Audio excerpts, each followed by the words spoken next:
कि जिस साहिब के बारे में संतों ने गाथा गाई है, उस साहिब का कोई गुणगान क्या गा पाएगा।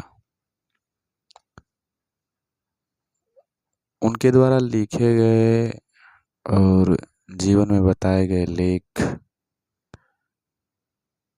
या कोई भी दिया गया मार्गदर्शन एक संकेत भर है। अन्यथा जब वो थे तब उनके जीवन में दिखाई देता था। ये तो एक राख ही बची है, क्योंकि जो बातें कल जीवित थी और आज भी जीवित हैं, लेकिन जब तक हम उन्हें गौर से अपने जीवन में उतारेंगे नहीं, समझेंगे नहीं, तब तक तो कुछ होने का नहीं है।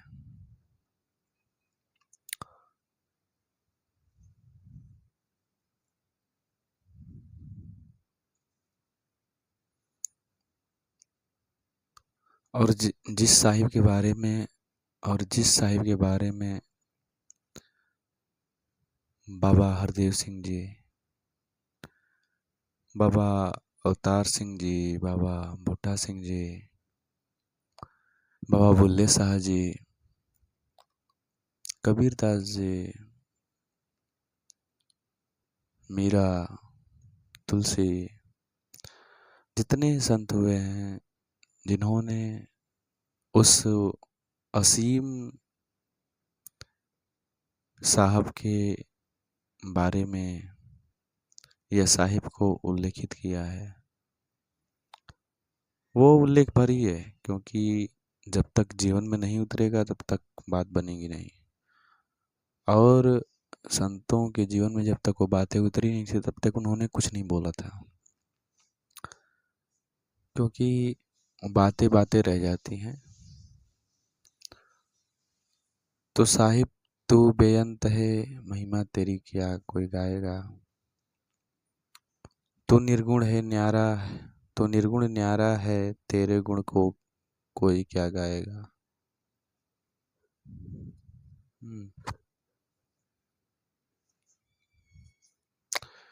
तू निर्गुण न्यारा है, न तेरा कोई गुण है, न रूप है, न रंग है, न आकार है,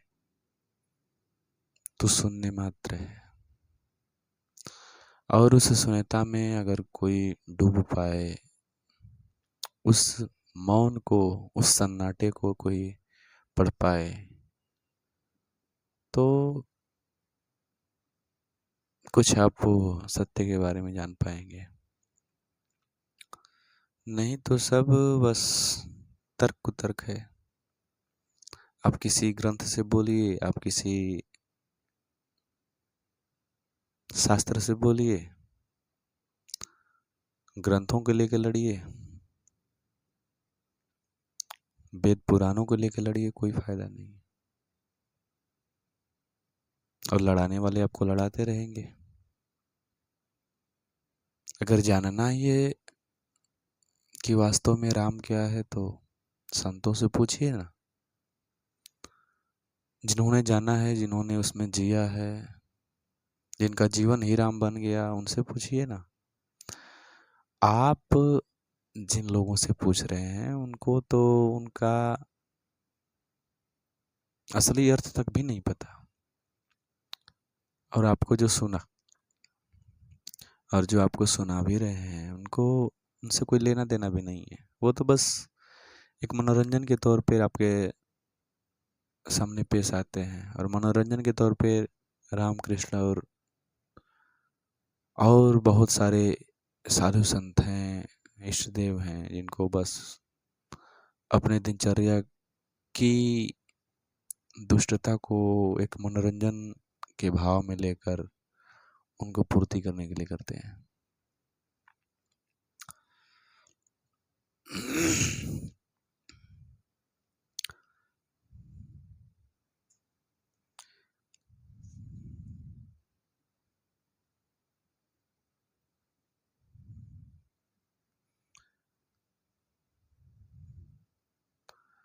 तुझसे धरती, तुझसे अंबर, तुझसे चाँद सितारे हैं। बात वही है कि ना उससे कुछ बाहर है, ना कुछ उसके बावजूद है। सब वही है, दृष्टि का फर्क है।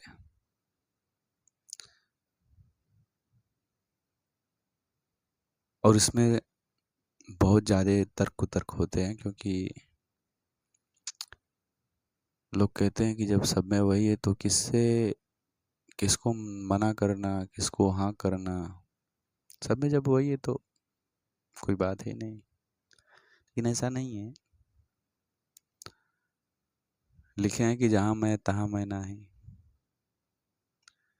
कि जहाँ जहाँ पे अहंकार दिख रहा है वहाँ पे वो है नहीं।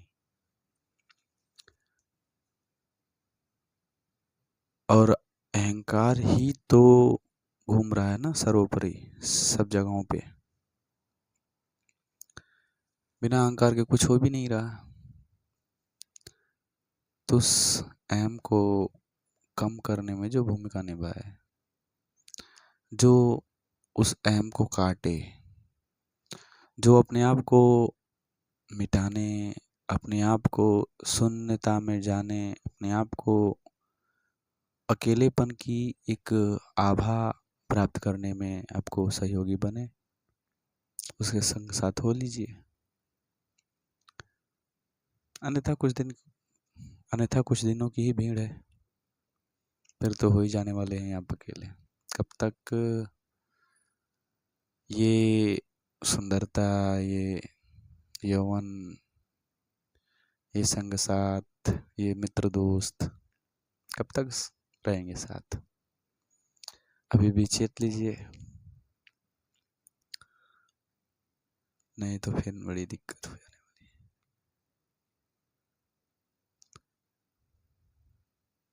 जहाँ मैं तहाँ मैं नाही। कबीर साहब भी इसी को बोले हैं कि जब मैं था तब हरि नहीं, अब हरि मैं नाही। अब हरि है मैं नाही, सब अंधियारा मिट गया जब दीपक देखा माही। कहते हैं कि एक क्षण, एक एक झलक में सब कुछ चेंज हो जाता है। कि जब दीपक देखा, जन्म जन्मों की, युगों युगों की अंधेरा को काट गया एक पल में। चाहे वो अंधेरा कितने ही वर्षों का हो, दशकों का हो, लेकिन अभी दीप जले और पल में वो अंधेरा खत्म हो जाता है। उसी तरह ये सदगुरु की,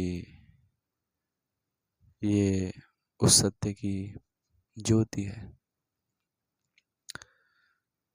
जिसको जाने बगैर तो जीवन को आप जाने ही नहीं। सब कुछ जान लिया, बहुत पैसे कमाए, बहुत रिश्ते बनाए,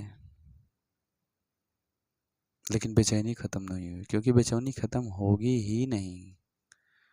बेचैनी खत्म करने का मात्र एकमात्र बस वही उपाय है, सत्य को जानो।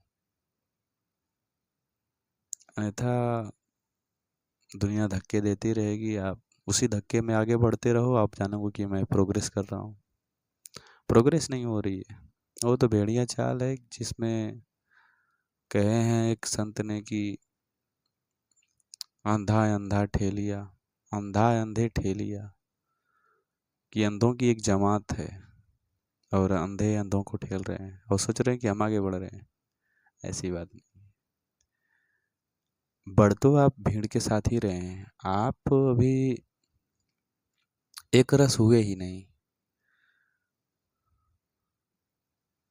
आपको एक रस होने का मात्र वही उपाय है कि आप पहले एक रस होना सीखिए, अकेले चलना सीखिए। जब तक आप अकेले ही नहीं चलते, भीड़ के साथ चलते हैं, आप क्या जानेंगे अकेले को?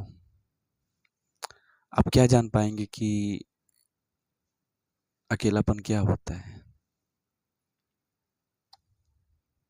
आप क्या जान पाएंगे कि आपका सत्य कैसा है। आप क्या जान पाएंगे कि आप कौन हैं। जब तक आप दुनिया के ही पूरे जंजालों में उथल पुथल हो रहे हैं, तब तक आप अपने के लिए खाली ही नहीं है। और जब तक आप खाली नहीं होंगे, तब तक आप अपने बारे में सोचेंगे नहीं। जब तक सोचेंगे नहीं, तब तक जानेंगे नहीं। तो जानने का तो मात्र एक ही उपाय है कि पहले आप उससे बाहर आओ जिसमें आप बंधे हो। पहले बीमारी सही करो, फिर इसके बाद तो इलाज होगा। आप भी इलाज के बारे में सोचोगे, लेकिन जब तक खाली नहीं होगे, तब तक टाइम ही नहीं है आपके पास कि आप सोच पाए उसके बारे में। देख रहे हो।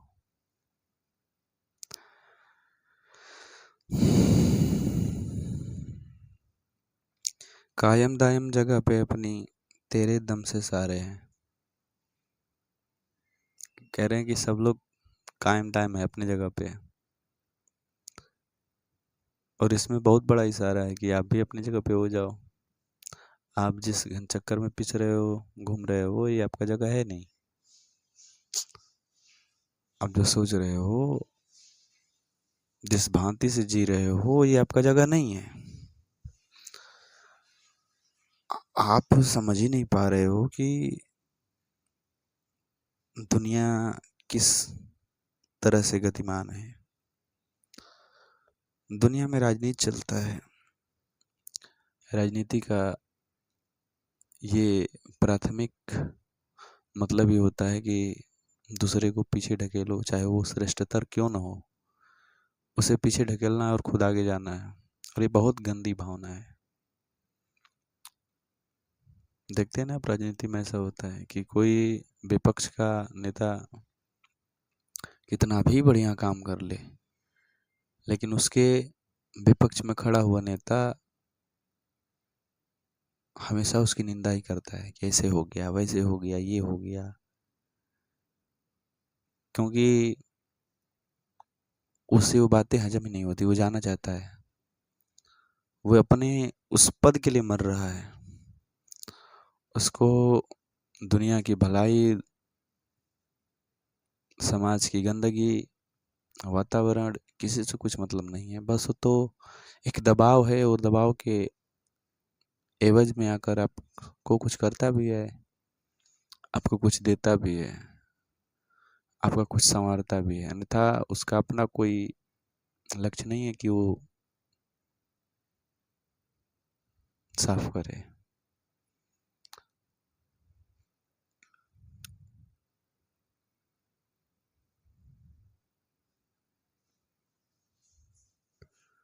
और जब तक आप समझेंगे नहीं ना, तब तक होगा नहीं।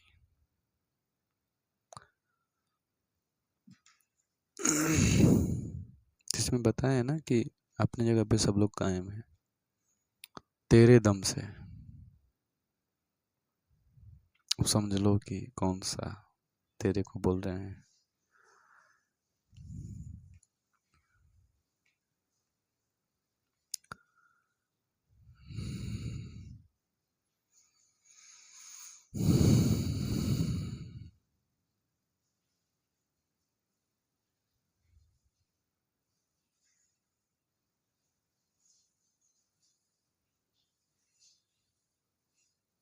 अभी मैं कुछ नहीं बोलूँ, आप सुनना बंद कर देंगे। आप तुरंत कर देंगे कि ये चुप क्यों है, ये बोल ही नहीं रहे। जबकि जो असली और गहनतम से गहनतम बात है, वो बिना बोले होती है, बिना बोले घटती है। बोल के बहुत हर्जा है। ये तो एक बताने के लिए, अभी बताने के लिए क्या, मैं जो बोल रहा हूँ आपको जरूरी नहीं कि मैं जो बोल रहा हूँ वही आप सुन रहे होंगे। आप अपने मतलब से सुनते हैं। मैं जो बातें बोल रहा हूँ वो ना ही किसी शास्त्र से है, ना किसी ग्रंथ से है, ना कोई इसका काट्य है। बात है कि जो मैं जानता हूँ मैं कहता हूँ।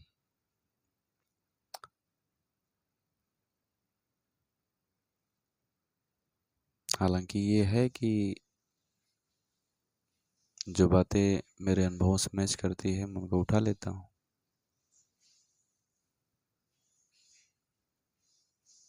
अवतार बाणी, हरदेव बाणी, कबीर बाणी, अमृत बाणी, उपनिषद,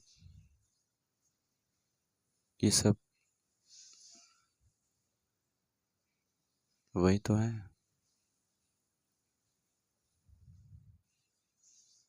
जिन्हें कम से कम इंसान को पढ़ना है, तो कम से कम चाहिए कि आप पढ़ो, उसको जानो, समझो।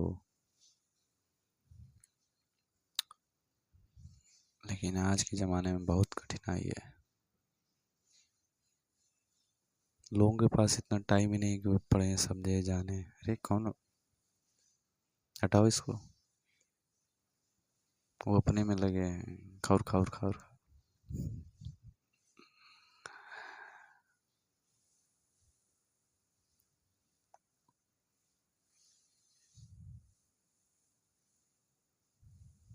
कफन सर पे, कफन सर पे बांधे दौड़ रहे हैं। सुबह जगते हैं 4 बजे मोटिवेशन के तौर पे, खूब मेहनत करते हैं, खूब खाते पीते हैं और फिर जाते हैं। दिन भर उधर घूसखोरी, बदमाशी, जितना हो सकता है, नहीं तो पकड़ा भी जाएंगे, अरेस्ट भी हो जाएंगे।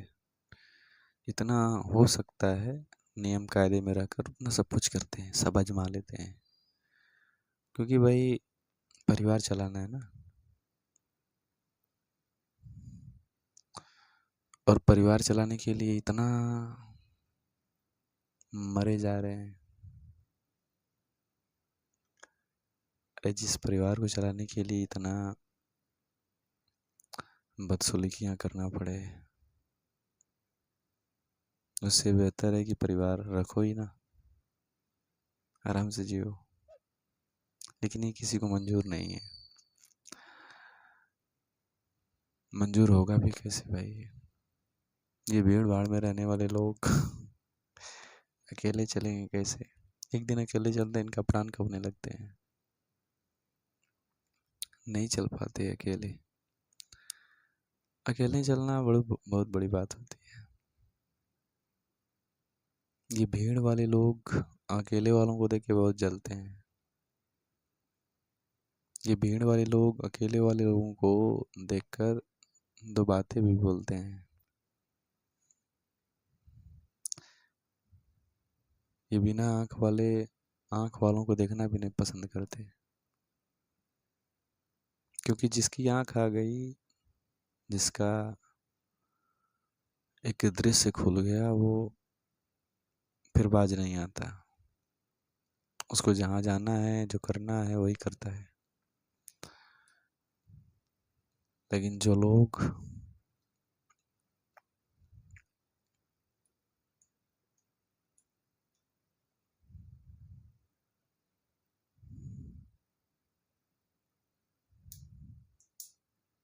लेकिन जिन लोगों के पास आंखें नहीं हैं, वो महापीड़ा में है। और दिक्कत की बात यह है कि आंख वालों को बिना आंख वाले की जो परेशानियां हैं वो आंख वालों से देखी नहीं जाती। वो बार बार कहते हैं कि नहीं भैया ऐसे कर लो, लेकिन वो मानते भी नहीं वो अपनी जिद पे अड़े हैं, हम अपनी जिद पे अड़े हैं, वो अपनी जिद पे अड़े हैं कि नहीं ऐसे। संत कहता नहीं ऐसे। वो झगड़ा नहीं करता है, वो बस बता रहा है कि भाई जिस घन चक्कर में आप पिस रहे हो कोई फायदा नहीं है, आज नहीं तो कल उससे निकल ही जाओगे। बात बस ये है कि अभी थोड़ा सा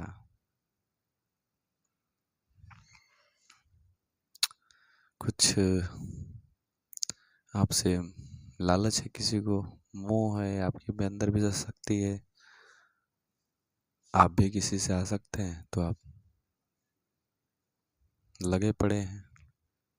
लेकिन जिस दिन ही ये खत्म होगा ना, आपको समझ में आ जाएगा कि आपको चाहने वाले कितने हैं, आपको किससे मोह है, आपसे कौन प्रेम करता है, आपको कितने लोग मानते हैं। ये सब बेकार की बातें हैं। जिस दिन आपके अंदर बीमारियां पे बीमारियां आने लगेंगी ना, लोग आपके सामने तो आके नहीं बोलते हैं कि अब चले ही जाओ, लेकिन अंदर ही अंदर तो चलता ही है, क्योंकि अंदर अंदर तो वही भाव रहता है कि कहाँ से ही कपारे पड़ गए ला।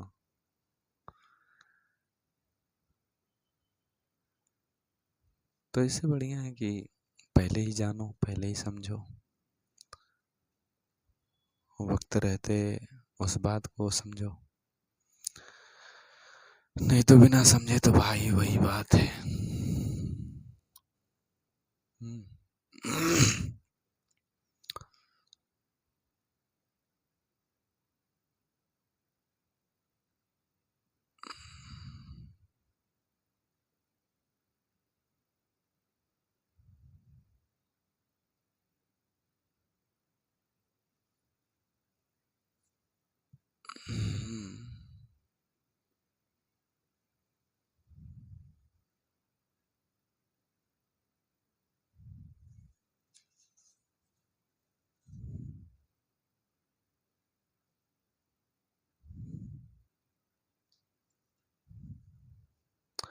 आगे बोले हैं कि तू सृष्टि का निर्माता है, तू ही से चलाता है।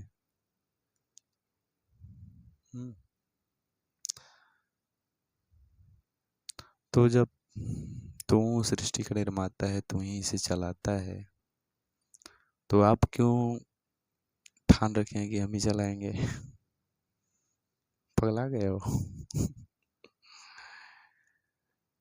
आप जो बातें ठाने हो ना, वो बहुत बेतुकी बातें ठान ली है आपने।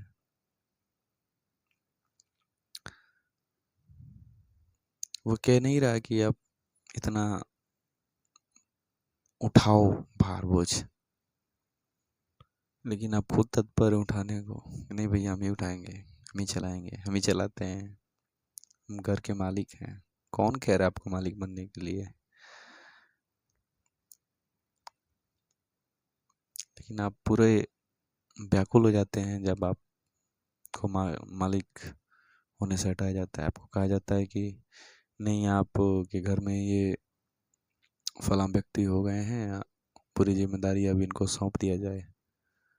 आप एकदम पूरे घबरा जाते हो कि नहीं, ऐसे कैसे हो सकता है, मैं रहूंगा घर का मालिक। जबकि एक ना एक दिन मालकियत तो छूटी जाने वाली है। मालकियत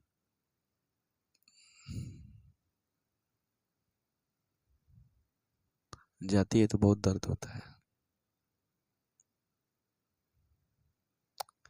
कि आप मालिक थे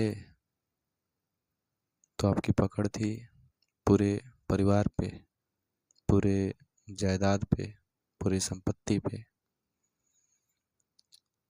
और आप जब मालिक के पद से हटते हैं और कोई आपका पूरा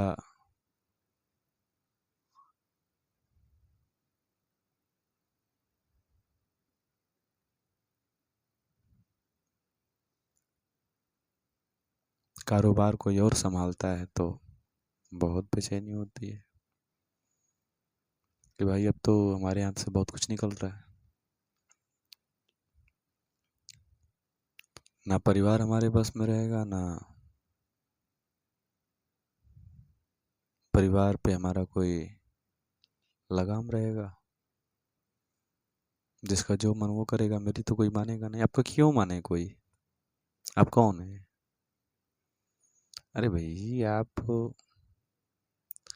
अपना देखिए, अपना देखना ही पड़ेगा आज नहीं तो कल। आप समझ ही नहीं रहे हैं। आप जो ठान रखे हैं ना, वो तो बहुत बहुत लोगों ने बहुत बहुत बार ठानी है, कोई उसका ना आदि ना है अंत है, सब बेकार है। एक लाइफ मिली है, मजे से जीजिए, मजे से जिए। क्यों व्यर्थ का जाल खड़ा करना, क्यों व्यर्थ के जाल में पड़ना। जानो और मुक्त हो जाओ, बाहर आओ। एक बार जिस रास्ते पे चले गए, पता चला कि नहीं ये गड़बड़ है, उस रास्ते से बाहर आओ। कोई बाध्यता थोड़ी है कि आप संभाल लिए तो अब आपको निभाना ही है। कहीं नहीं लिखा जा रहा है कि आप निभा रहे हैं कि छोड़ रहे हैं, क्योंकि निभाने के लिए आप आए ही नहीं थे। आप आए हैं कोई और काम के लिए, वो तो चांस की बात है कि आपका कोई किसी के संग साथ हो गया, ठीक है, वो भी संग साथ छोड़ना नहीं है। लेकिन अगर जो आपका मुख्य लक्ष्य है जीवन, उसमें कोई बाधा आता है तो या तो उसे सुधारिए या अपने को सुधारिए, या साथ रह के उस रास्ते पे जाइए, या नहीं जा रहा है तो छोड़ दीजिए। करना तो आपको वही है, लेकिन आप कम समझेंगे ये भगवान जाने, भगवान के जाने के आप जाने।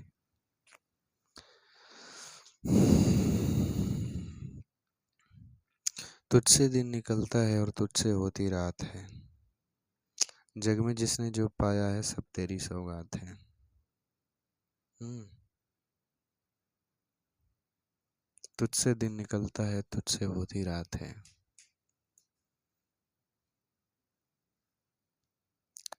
तुझसे जन्म होता है और तुझसे होती मृत्यु है, तुझसे फूल सुबह खिलता है और शाम मुरझा जाता है, तुमसे एक रिश्ता बनता है और कल बिछड़ जाता है। इसमें रोने की क्या बात है, वो तो बना ही था। जब बच्चे का जन्म हुआ उसी तरह उसी समय मृत्यु भी तय हो गई कि होगी, वो तो आने ही वाली है।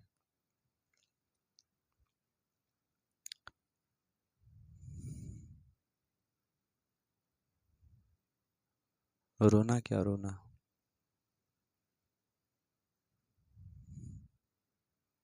जिन बातों को लेकर हम बहुत बेचैन रहते हैं ना, उन बातों में कुछ रखा नहीं है।